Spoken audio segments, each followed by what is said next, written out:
لیکن ویسے تو نسرین بی بی کے بیٹے راشد میں کوئی برائی نہیں ہے، مجھے ان کا بیٹا تمہارے لیے پسند ہے۔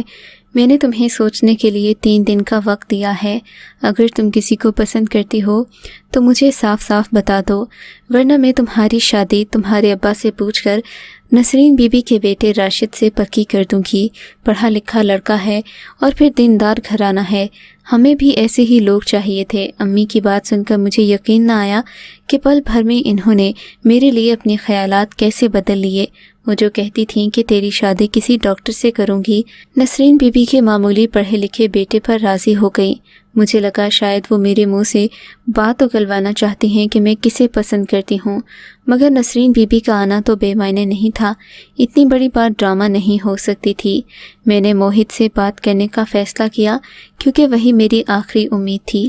ویسے بھی ہم لوگ پھپھو کے گھر میں کم ہی ملا کرتے تھے، بلکہ ہماری رسمی سلام دعا ہوتی، ہماری زیادہ تر ملاقاتیں گھر سے باہر ہوتی۔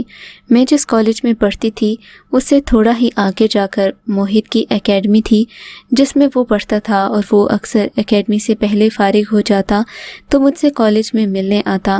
میں اس سے ڈھیروں باتیں کرتی اور پھر ہم گھر کے تھوڑا آگے تک ایک ساتھ آتے، پھر گھر پہنچنے میں جب تھوڑا فاصلہ رہتا تو الگ الگ ہو جاتے۔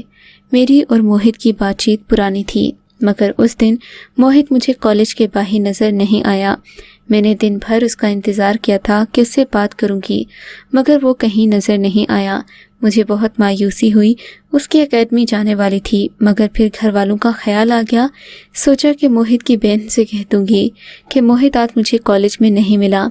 میں گھر گئی، انیلا سے ملی تو اس نے بتایا کہ موہت 2 دنوں سے کوئی بات چیت نہیں کر رہا، اسے تیز بخار ہے اور وہ گھر میں ہی پڑا ہے، نہ کسی سے بات چیت کر رہا ہے اور نہ ہی وہ کالج گیا ہے۔ مجھے موہت کی طبیعت کا سن کر بہت دکھ ہوا، لیکن میں کیا کر سکتی تھی، میرے لیے تو یہ وقت بہت کڑا تھا۔ میں نے انیلا کو پیغام بھجوایا کہ وہ کسی نہ کسی طرح موہت کو کہے کہ میرے گھر میں میرا ایک رشتہ آیا ہے، میں وہ شادی نہیں کرنا چاہتی، تبھی تم سے بات کرنا چاہتی ہوں کہ اپنی امی کو میرے گھر رشتے کے لیے بھیجو تاکہ میرے سر سے رشتے کی تلوار ہٹے۔ مگر مجھے اس بات کی توقع نہیں تھی کہ موہت نے اپنی بہن کے منہ سے یہ بات سنتے ہی منہ پھیر لیا۔ میں سمجھ نہیں پائی تھی کہ آخر موہت چاہتا کیا ہے۔ میں اور وہ برسوں سے ایک دوسرے سے محبت کرتے تھے۔ میں نے اماں سے 2-3 دن اور مہلت مانگ لی۔ اب کالج جانے لگی۔ میں نے سوچا اگلے دن خود ہی موہت کی اکیڈمی چلی جاؤں گی، اس کے بھی ٹیسٹ ہو رہے تھے، زیادہ دن چھٹی وہ بھی نہیں کر سکتا تھا۔ اگلے ہی دن کالج سے چھٹی لینے کے بعد میں فوراً موہت کی اکیڈمی پہنچی۔ مجھے دیکھ کر سخت حیرت ہوئی کہ موہت سرخ پٹیوں میں بندھا وہاں بیٹھا تھا۔ وہ مجھ سے نہ بات کر رہا تھا نہ ہی مجھے دیکھ رہا تھا۔ جب میں اس کے قریب گئی تو اس نے مجھے یوں جھٹک دیا جیسے مجھے جانتا ہی نہ ہو۔ اپنے مسئلے جا کر خود حل کرو۔ موہت کے منہ سے اتنی روکھی باتیں سن کر میرا دل ٹوٹ گیا۔ ایسا لگا جیسے موہت نے میرے جذبات سے کھیلا ہو۔ اسے مجھ سے شادی کرنا ہی نہیں تھی، وہ خواہ ہی ناٹک کر رہا تھا۔ یہ سوچ کر مجھے بہت دکھ ہوا۔ میں روتی ہوئی گھر آ گئی۔ اماں کو اس بارے میں کچھ نہ بتایا، البتہ شام کو جب وہ مجھ سے پوچھنے لگیں کہ تمہارا راشد کے بارے میں کیا خیال ہے، تو میں نے ہاں میں سر ہلا دیا، کیونکہ موہت سے مجھے کوئی امید نہیں تھی۔ وہ کافی دنوں سے عجیب سا رویہ اختیار کیے ہوئے تھا، لگتا ہے اسے کوئی اور پسند آ گئی ہے۔ حالانکہ میں نے اسے یہ بات بھی بتا دی تھی کہ میری ماں میری شادی کہیں اور کر رہی ہے، مگر اسے اس بات سے کوئی فرق نہیں پڑا۔ اماں کو اپنی شادی کا اقرار دینے کے بعد میں نڈھال سی ہو گئی۔ جی چاہتا کہ اپنے آپ کو مار ہی ڈالوں۔ میں موہت کے علاوہ کسی اور کی دلہن بننے کا سوچ بھی نہیں سکتی تھی، لیکن جب اپنوں کو ہی پرواہ نہ ہو تو پھر بندہ غیروں سے کیا گلہ کرے۔ میری منگنی پکی ہو گئی۔ یہ خبر موہت کے گھر والوں تک بھی پہنچی، مگر موہت نے اس بات پر کسی قسم کے رد عمل کا اظہار نہیں کیا، بلکہ وہ یوں خوش باش پھر رہا تھا جیسے اسے فرق ہی نہ پڑا ہو۔ موہت کے اس رویے نے مجھے یقین دلا دیا کہ میں اس کی زندگی سے نکل گئی ہوں، سو میں بھی اپنی نئی شادی کی تیاریوں میں مصروف ہو گئی۔ نسرین بی بی نے میری شادی والے دن کالا جوڑا زیب تن کر رکھا تھا۔ وہ تو اس قدر خوش لگ رہی تھی جیسے ان کی اپنی شادی ہو۔ مجھے یہ عورت ایک آنکھ نہ بھاتی، مگر اب تو یہ میری ہونے والی ساس تھی، اسے برداشت کرنا ہی میری مجبوری تھی۔ میں نے جب اپنی شادی کا جوڑا پہنا تو مجھے عجیب سا محسوس ہونے لگا۔ ایک وحشت تھی جو میرے سر پر سوار تھی۔ پھر میں دلہن بن کر راشد کے آنگن میں آ گئی۔ راشد جب رات کو مجھ سے ملنے آئے تو ان کے زبان پر بس ایک ہی ورد تھا کہ میری ماں کو کبھی ناراض نہ کرنا، اگر مجھ سے اچھا رویہ چاہتی ہو تو میری ماں کو خوش رکھنا۔ میں نسرین بی بی کی رٹ سن سن کر تنگ آ چکی تھی، مگر صبر و تحمل سے کام لیا۔ نسرین بی بی کوئی الگ ہی چال چل رہی تھی جس کا کسی کو بھی اندازہ نہیں تھا، مگر خاموشی میں ہی بہتری تھی۔ جب تک میں خود کو ثابت نہ کر پاتی، نسرین بی بی پر کسی طرح کا الزام لگانا بھی غلط بات تھی، سو میں خاموش رہی۔ شوہر کی باتیں بھی میں نے سر جھکا کر سن لی تھیں، مگر میں جانتی تھی کہ نسرین بی بی آرام سے نہیں بیٹھے گی، اور اگلی ہی صبح نسرین بی بی نے ایک ایسا اعلان کر دیا جسے سن کر میرے تو کانوں سے دھواں نکلنے لگا۔ نسرین بی بی کے مطابق ان کے خاندان میں کوئی دلہن 3 دن سے پہلے اپنے شوہر کے کمرے میں نہیں رہ سکتی تھی۔ یہ تو انہوں نے مجھے رعایت دی تھی کیونکہ میں ان کی سہیلی کی بیٹی ہوں، مگر اب ایسا نہیں ہو سکتا۔ 3 دن مجھے اپنی ساس کے کمرے میں سونا ہوگا۔ یہ شرط سن کر مجھے بہت غصہ آیا، مگر میں پھر بھی خاموش رہی۔ میں چاہتی تھی کہ نسرین بی بی کے سارے رنگ ایک ہی بار دیکھ لوں۔ اپنے شوہر سے کوئی گلہ کیے بغیر میں اپنا مختصر سا سامان لیے اپنی ساس کے کمرے میں آ گئی۔ ساس مجھے اوپر ایک اور کمرے میں لے گئیں جس میں ریشمی پردے، مخملی بستر تھے۔ یہ باقی کمروں سے کافی مختلف تھا۔ اس میں گول دائرے سے دیواروں پر بنے تھے اور ایسا لگ رہا تھا جیسے یہ کمرہ کسی خاص مقصد کے لیے بنایا گیا ہو۔ میں نے زیادہ دھیان نہیں دیا، مگر میں جان گئی تھی کہ نسرین بی بی کا مجھے یہاں لانے کا ارادہ کچھ اور ہی ہے۔ وہ بار بار میرے سر پر ہاتھ پھیرتی، مجھے عجیب نظروں سے دیکھتی۔ میں خاموش ہو گئی۔ تھوڑی دیر بعد وہ کمرے سے نکل گئیں۔ میں نے دروازے کو اندر سے لاک لگا لیا، کمرہ اچھی طرح چیک کیا، کہیں کوئی کھڑکی وغیرہ تو نہیں۔ مکمل تسلی کرنے کے بعد میں سونے کی تیاری کرنے لگی۔ تھوڑی ہی دیر میں مجھے نیند آ گئی۔ رات کا نہ جانے کون سا پہر تھا، مجھے اپنے سینے پر کچھ بھاری بھاری محسوس ہوا۔ یکدم میری آنکھ کھل گئی۔ بتاتی چلوں کہ میری نیند کافی کچی تھی۔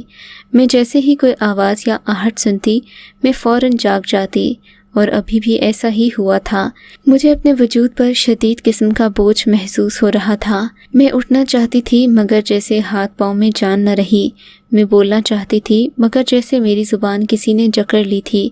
مجھے بہت پریشانی ہو رہی تھی کہ میں یہ کس مصیبت میں پھنس گئی ہوں۔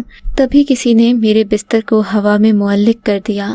میں اپنے ہی کمرے میں کئی فٹ اوپر کھڑی تھی، بلکہ بستر پر لیٹی ہوئی تھی، اور نیچے موجود خلا مجھے خوفزدہ کر رہا تھا۔ میں بولنا چاہتی تھی، چیخنا چاہتی تھی، مگر ایسا کچھ نہیں ہوا۔ پھر اس وقت ایک ایسا منظر دیکھا کہ مجھے نسرین بی بی پر مکمل شک ہو گیا۔ مجھے ایسا لگا دروازے سے نسرین بی بی اندر داخل ہوئی ہیں۔